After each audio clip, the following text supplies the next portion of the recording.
Oh my God, I could even do it like this. So it is ultra wide, but it is not. This is mainly going to be my first impressions and what I think about, what I notice. We do get a power cable, that's nice to see. HDMI cable, that's also nice to see. USB-C cable, DisplayPort cable. And do we get USB-C? Nope. 2 HDMIs though, no USB-C yet. Maybe there's still could be something here.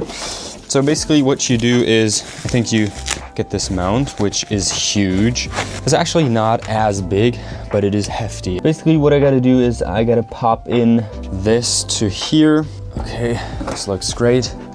And then just turn this around, screwing this on. You can fold it over. Looks perfect. This is also very nice. I unboxed everything important here. Now the next step, top in, then bottom in. That should be correct. Click. Now, I lift this up one-armed. I'm gonna place it on the desk.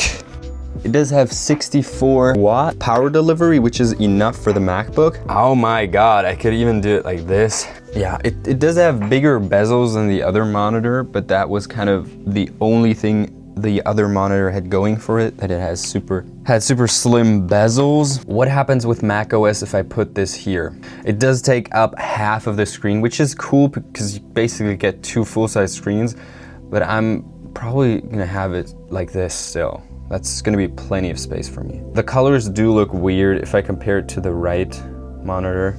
It does look way darker, dimmer. You kind of like have this screen is as big as my MacBook screen. So if I were to go into full screen on my MacBook, this would have been what I would have seen. So you gotta travel all this way with your mouse. So I gotta definitely set up the mouse differently. Field of view is pretty cool.